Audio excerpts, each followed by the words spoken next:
Ya, Assalamualaikum warahmatullahi wabarakatuh. Perkenalkan, nama saya Didit Fatur Rahman. Nomor stambuk saya 250302 gitu. Jadi di video ini saya akan menjelaskan rangkuman materi dari mata kuliah Sistem Operasi. Sekaligus ini tugas pengganti UAS. Nah, langsung saja.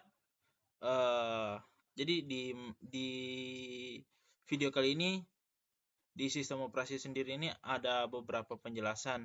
Nah, yang pertama itu pengantar sistem operasi. Yang kedua, manajemen proses.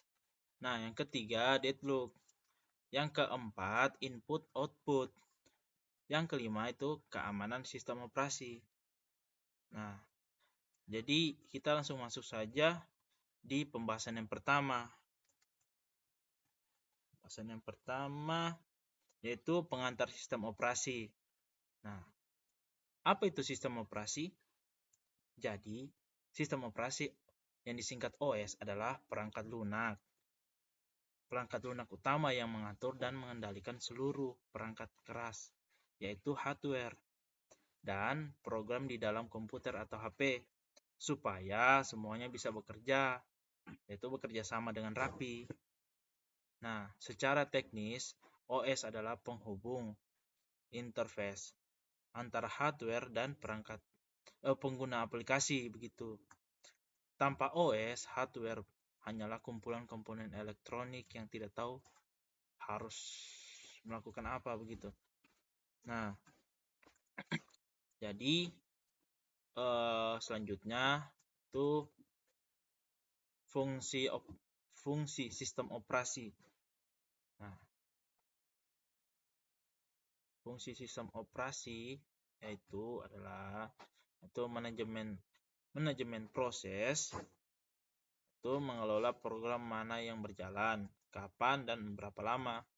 Manajemen memori, mengatur RAM agar cukup untuk semua program aktif. Tuh. Yang selanjutnya itu manajemen I/O, mengatur keyboard, mouse, layar, printer dan lain-lainnya gitu. Nah, selanjutnya manajemen file. Jadi, manajemen file itu mengatur penyimpanan data agar rapi dan mudah diakses. Tuh. Selanjutnya, antarmuka pengguna, menyediakan tampilan agar manusia bisa berinteraksi dengan komputer gitu. Jadi selanjutnya tujuan sistem operasi. Nah, yang pertama kenyamanan. Itu membuat komputer mudah dipakai. Efisiensi selanjutnya. Nah, yaitu memastikan sumber daya dipakai secara optimal. Selanjutnya lagi kemampuan berkembang, yaitu OS harus mampu mengikuti perkembangan teknologi. Nah, jadi kita masuk di komponen sistem operasi. Komponen sistem operasi itu komponen utamanya adalah kernel, bisa disebut itu inti atau otak OS yang menjalankan hak akses tertinggi dan langsung berinteraksi dengan hardware begitu. Lalu manajemen proses, selanjutnya manajemen memori, lalu manajemen file. Nah, selanjutnya manajemen perangkat I/O serta antarmuka pengguna yang disingkat shell atau GUI yang berada di lapisan atau kernel yang berada di lapisan atas kernel begitu. Nah, jadi kita contoh sistem operasi. Jadi sistem operasi itu Windows, Mac OS itu untuk laptop PC, Linux untuk server dan pengembang gitu. Android dan iOS untuk smartphone. Nah, setiap OS memiliki kernel dan filosofi desain berbeda. tetapi semuanya menjalankan fungsi dasar yang sama. Jadi itu penjelasan pengantar sistem operasi. Nah, kita masuk di bagian kedua. Penjelasan yang kedua itu manajemen proses. Nah, manajemen proses maksudnya, maaf. Nah, itu program versus proses. Program adalah file statis yang tersimpan di penyimpanan, sedangkan proses adalah program yang sedang dijalankan, aktif memakai CPU dan memori. Satu program bisa menghasilkan lebih dari satu proses. Misalnya, 2 tab Chrome yang sama, begitu. Dan setiap proses memiliki identitas unik berupa proses ID, disingkat PID. Selanjutnya, status proses. Jadi, status proses itu, setiap proses berpindah di antar 5 status utama. Sama dengan new, baru dibuat. Ready, menunggu giliran. CPU, gitu. Terus, running.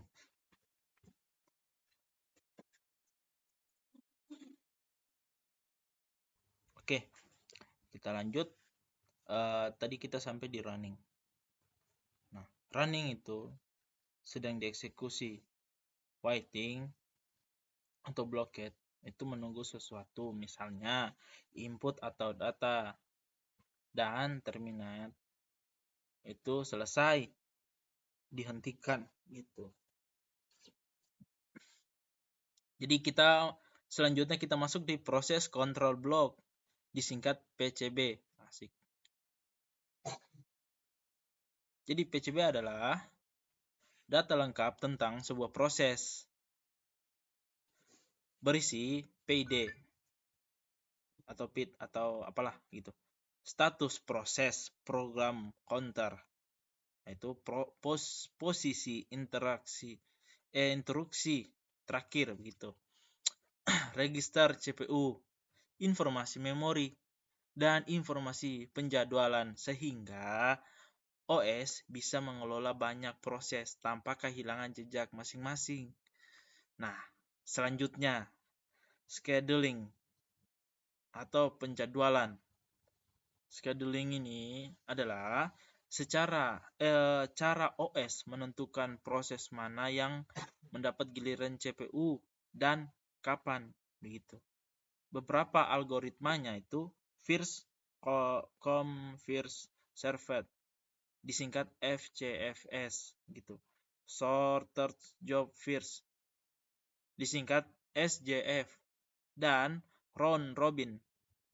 Tujuannya itu memaksimalkan penggunaan CPU, menjaga keadilan antar proses, dan meminimalkan waktu tunggu gitu.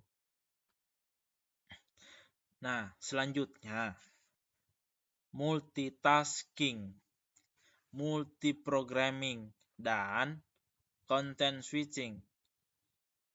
Multitasking adalah ilusi banyak proses berjalan bersamaan. Padahal CPU sebenarnya berpindah sangat cepat antar proses. Nah, sementara itu, multiprogramming itu memastikan CPU tetap sibuk dengan mengalihkan kerja ke proses lain saat ada proses yang sedang menunggu, sehingga CPU tidak menganggur gitu.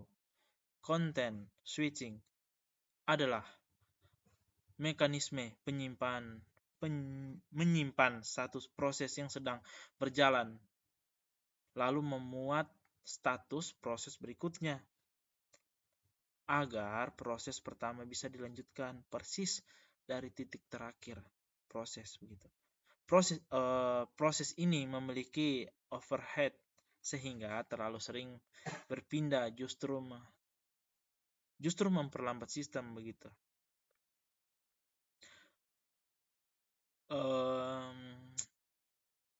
Mengapa CPU harus mengatur proses?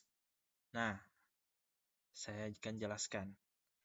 Tanpa pengaturan yang baik, proses lain akan macet total menunggu giliran gitu. OS mengatur proses agar tercapai keadilan finance atau proses antar proses begitu. Responsivitas sistem terhadap pengguna dan efisiensi penggunaan sumber daya. Nah, gitu. Itulah penjelasan tentang manajemen proses. Nah, yang selanjutnya yaitu deadlock.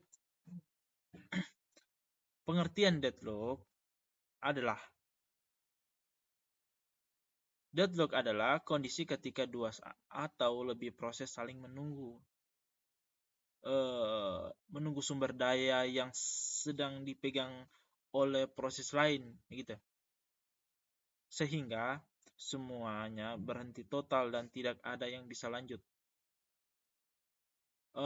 Mirip dua mobil yang berhadapan di jembatan yang sempit itu.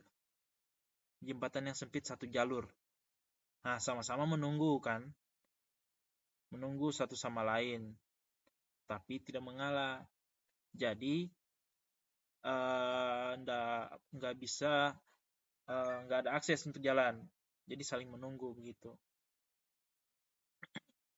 Nah, jadi saya akan jelaskan selanjutnya 4 syarat deadlock.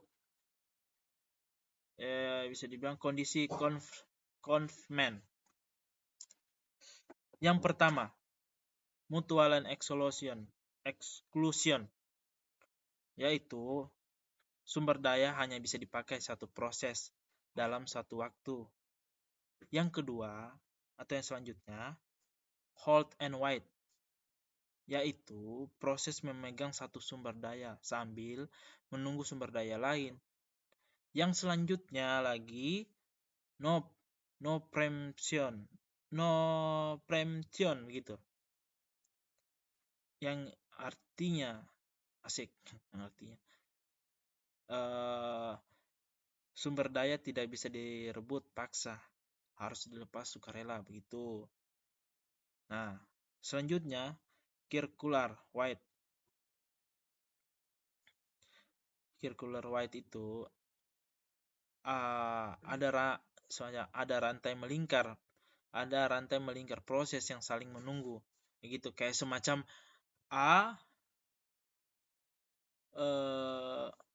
ada rantai melingkar proses yang saling menunggu. Jadi A menunggu B, B menunggu C, C menunggu A, begitu.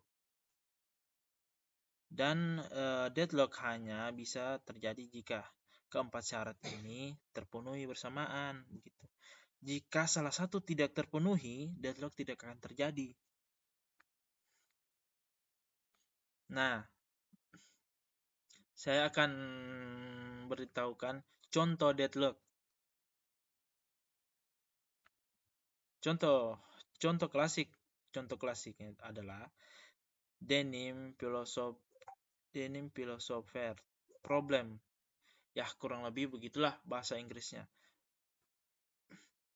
Ini adalah beberapa filsuf duduk melingkar dan masing-masing butuh 2 garpu untuk makan kan. Nah, jika semua mengambil garpu kiri secara bersamaan, semua menunggu garpu kanan yang dipegang tetangganya dan tidak ada yang bisa makan. Dalam sistem nyata, deadlock sering terjadi pada database. Misalnya, 2 transaksi yang saling mengunci tabel.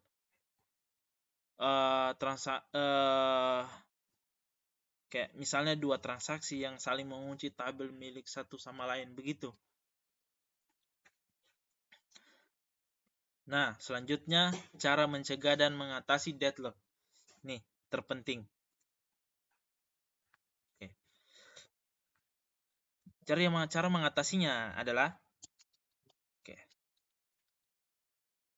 pencegahan dilakukan dengan menghilangkan salah satu dari 4 syarat Kaufman. Misalnya, mengatur urutan akses sumber daya secara konsisten atau menggunakan strategi penghindaran seperti banker algoritma. Nah, jika deadlock sudah terjadi begitu, OS bisa mendeteksinya lewat resource allocation graph. Yang diartikan itu apa ya, yang mencari siklus gitu. Nah, lalu memulihkannya dengan menghentikan atau merebut sumber daya dari salah satu proses. Nah,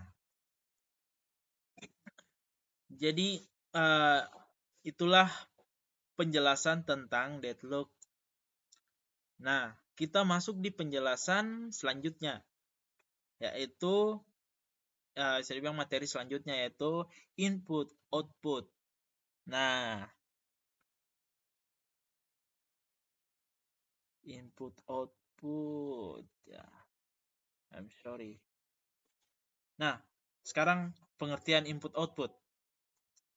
Oke, pengertian input output. Pengertian input output adalah data perintah yang masuk ke komputer atau keyboard, mouse, semacam keyboard, mouse, mikrofon. Nah, sedangkan output adalah data hasil yang keluar dari komputer, layar, speaker, printer, begitu. Perangkat I/O disebut juga perangkat periferal. Nah, bisa dibilang penghubung komputer dengan dunia luar lah, begitu. Perkembangan dan jenis perangkat I/O. Asik. Perangkat I/O berkembang dari yang sangat sederhana, kartu berlubang, menjadi semakin canggih. Oke, sorry, saya ulangi. Di pengembangan dan jenis perangkat I/O begitu. Jadi perangkat I/O berkembang dari yang sangat sederhana itu menjadi semakin canggih. Ya, keyboard, mouse, layar sentuh, sensor gerak, pengenalan suara, gitu. Contoh perangkat input: keyboard, mouse, mikrofon, kamera, layar sentuh, layar apa saja. Tidak canda kering. Nah, contoh perangkat output. Contohnya yaitu monitor, speaker, printer, getaran layar sentuh, bisa juga sih. Nah, itu adalah contoh perangkat input sekaligus output. Cara kerja I/O. Nah, cara kerjanya. Oke, saya akan jelaskan cara kerja. Perangkat input mengubah aksi fisik menjadi sinyal digital. Data dikirim ke CPU untuk diproses, lalu hasilnya dikirim ke perangkat output. Nah, proses ini melibatkan defend driver. Asik. Software yang menerjemahkan sinyal hardware menjadi data yang dipahami OS. Dan sebaliknya. Nah, selanjutnya buffer, interrupt, dan DMA. Buffer itu area penyimpanan sementara yang menyimbangkan perbedaan kecepatan antara pengirim dan penerima data. Contohnya itu buffer saat streaming video begitu. Nah, selanjutnya interrupt, yaitu sinyal yang membuat CPU berhenti sejenak untuk menangani kejadian penting, lebih efisien dibanding polling. Semacam CPU terus menerus mengecek begitu. Nah, dan selanjutnya DMA atau Direct Memory Access. Nah, itu semacam mekanisme transfer data langsung antar perangkat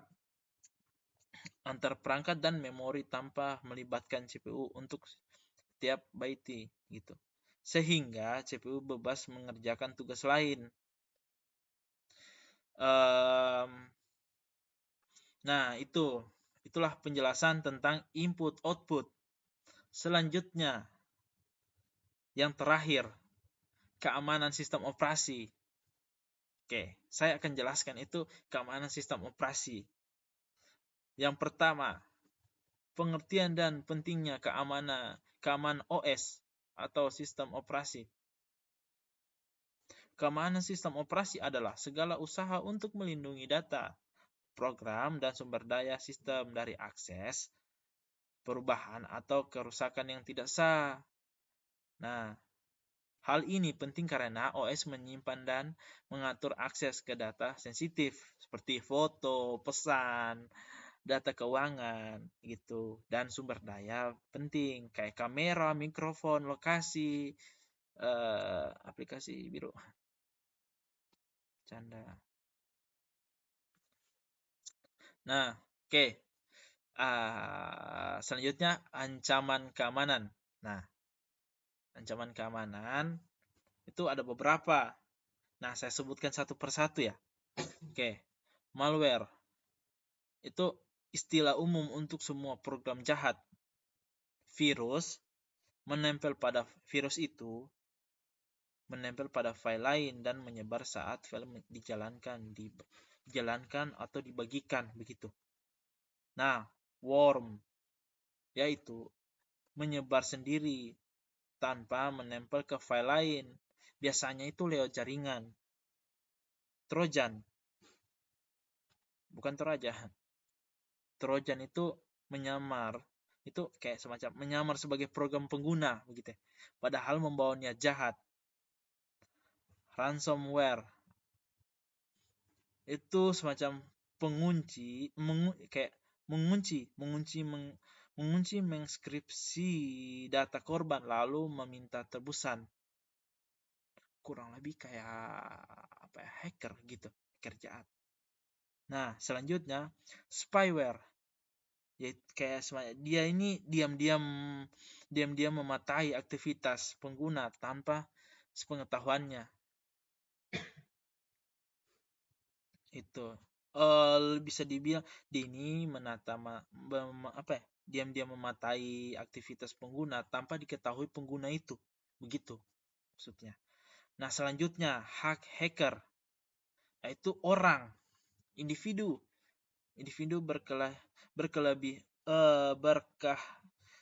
berkeahlian teknis tinggi yang menyusup ke sistem. Nah, atau white hack itu bekerja secara etis, black hat berniat jahat. Jadi ada dua, itu white hat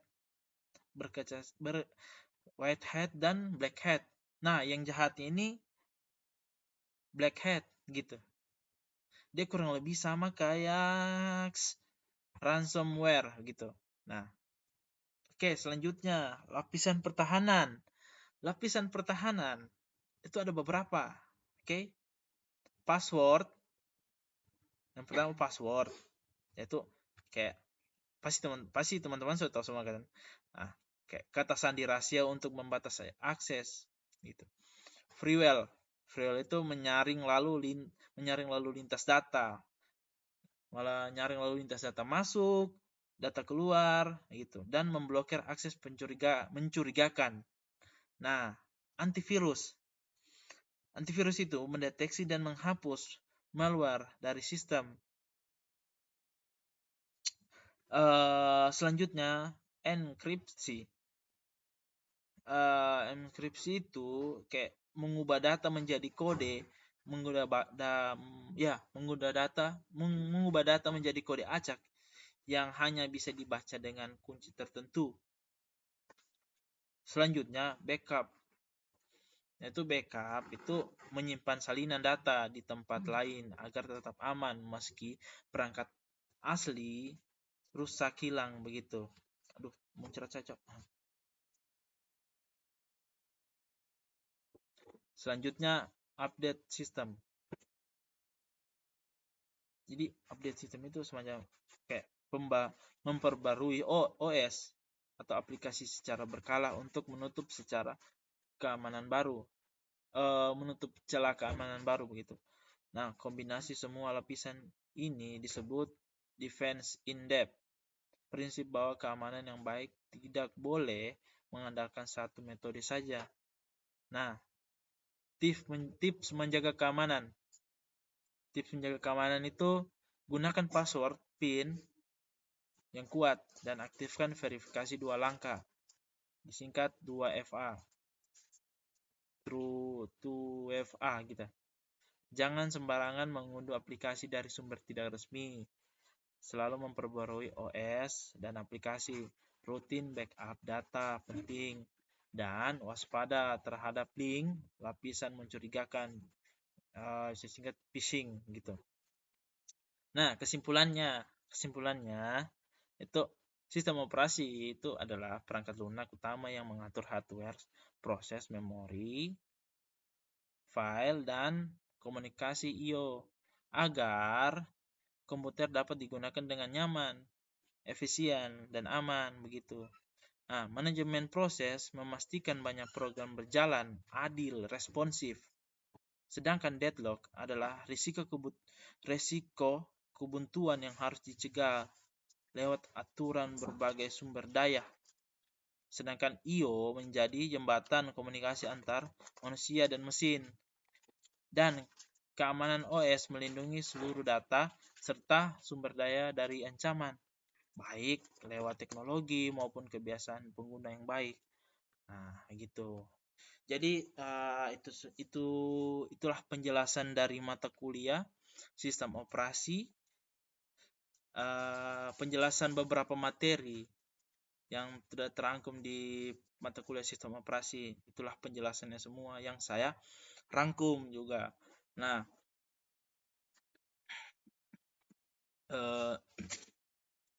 jadi itulah sekian dari presentasi saya, penjelasan saya. Mohon maaf jika ada kesalahan kata atau penjelasan yang kurang masuk bagi penonton, dan saya pamit undur diri. Wabillahi taufiq wal hidayah. Wassalamualaikum warahmatullahi wabarakatuh. Terima kasih.